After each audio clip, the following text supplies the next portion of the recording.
en 1978, cuando la democracia se encontraba secuestrada, y mis primeros pasos me veo siguiendo la ruta de mi madre, la ruta de toda su vida, que fue la defensa de la democracia y de los derechos fundamentales.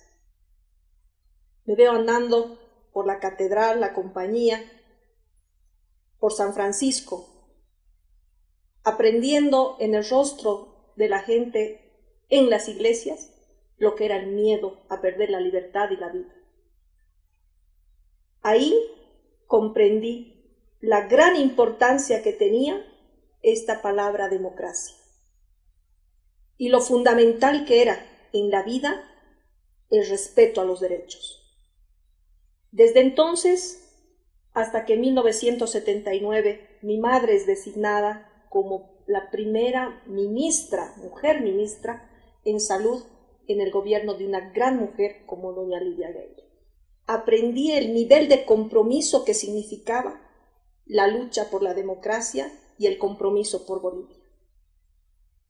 Después me vi prácticamente involucrada en los grandes afectos de conocer este país a lo largo y ancho, con el desarrollo precisamente del trabajo de mi madre en el Ministerio de Salud.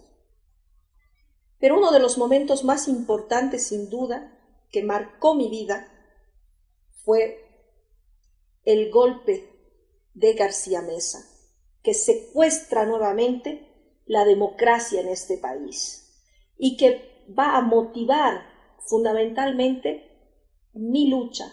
Es decir, a partir de entonces me siento inspirada para luchar por la democracia en nuestro país, pero no solo aquí, sino a nivel internacional. La democracia no es patrimonio de un país, no es patrimonio de una sociedad, es patrimonio de la humanidad, porque permite el ejercicio de las libertades del ser humano. Doña Lidia Gayler es un ícono del poder femenino bien entendido en nuestro país, es un referente de la mujer vinculada a la defensa de los derechos fundamentales, vinculada a la defensa de la democracia y de la generación de oportunidades para las mujeres. Uno de los momentos más importantes que recuerdo con doña Lidia Gayler es sin duda el momento que ella llega por primera vez a Cochabamba en el mes de diciembre de 1979 y la veo bajar del avión, de las escalinatas. Yo estoy abajo, estoy esperándola con un ramo de flores para darle la bienvenida a Cochabamba. Ella se planta delante mío y me conmueve ver una mujer presidenta y yo le estoy dando un ramo de flores. Es una emoción tan grande. Tengo 10 años entonces y prácticamente una emoción tan grande que todavía hoy que recuerdo ese momento me invade profundamente esta emoción, esta sensación de haber estado frente a uno de los personajes más importantes y emblemáticos del siglo XX. Bueno, desde los 16 años me involucro de manera más frontal, si se quiere, con el tema de la defensa de los derechos fundamentales. No quiero en mi imaginario a los 16 años, en 1984, dejar pasar la vida sin comprometerla en una lucha fundamental.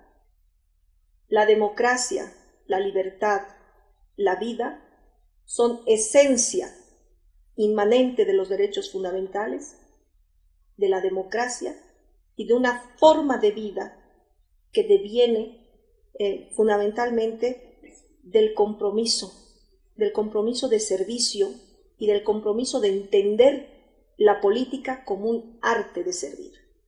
Sí,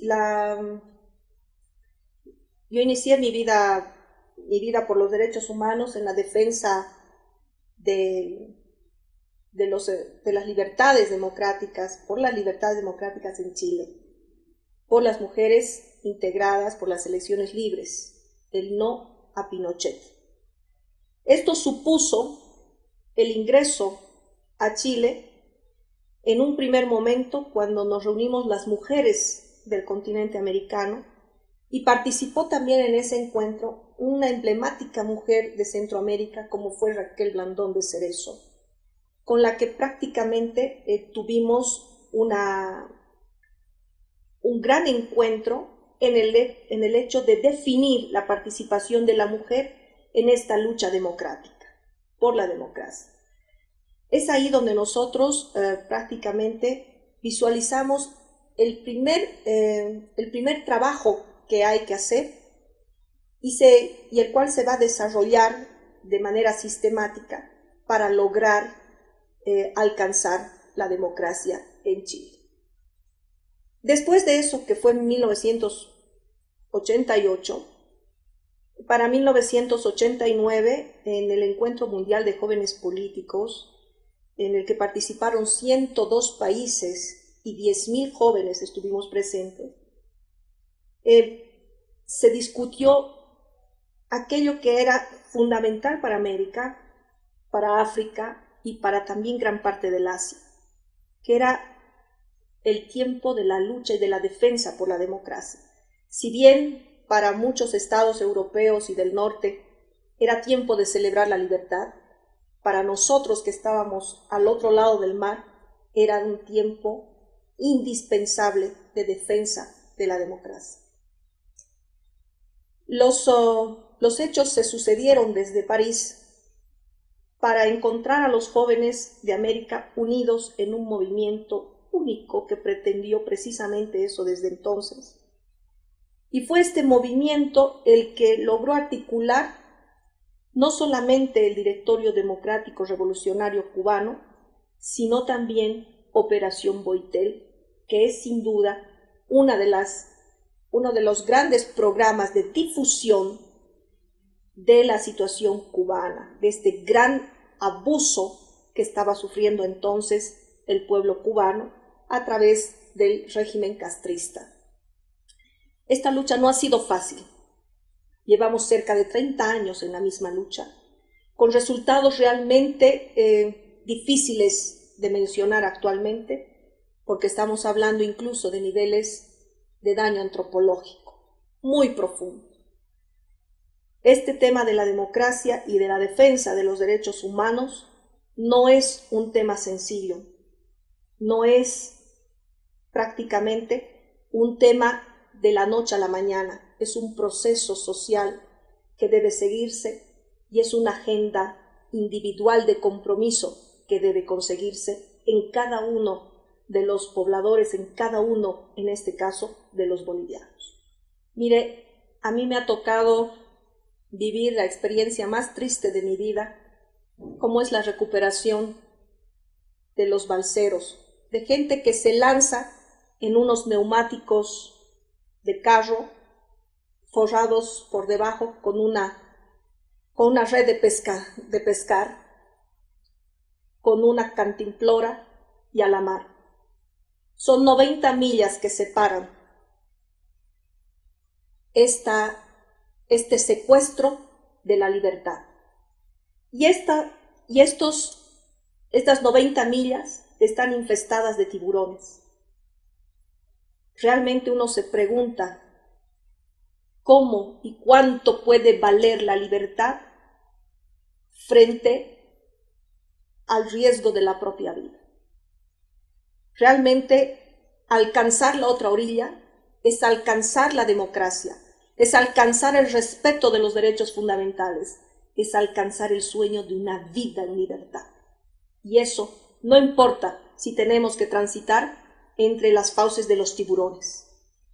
Realmente el rescatar estos balseros que muchas veces llegan en condiciones de apenas pulsiones bajas de vida y en algunos incluso ya llegan muertos o en otros llega la balsa porque ya han sido devorados, realmente es una de las experiencias más duras que un ser humano puede enfrentar.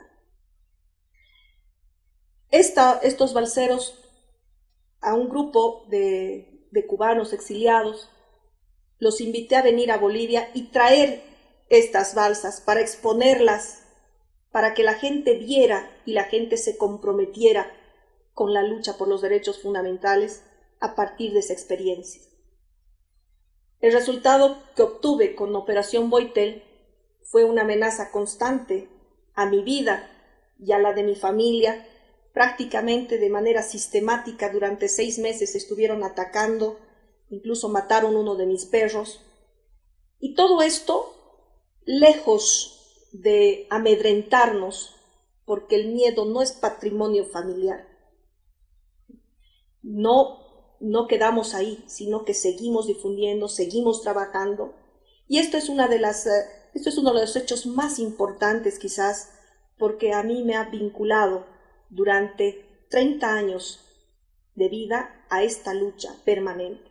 La última actividad que he mantenido precisamente con el Directorio Democrático Revolucionario Cubano es asistir a la recolección de firmas que se está haciendo actualmente en los Estados Unidos de Norteamérica para recolectar firmas contra Raúl Castro por los delitos de lesa humanidad.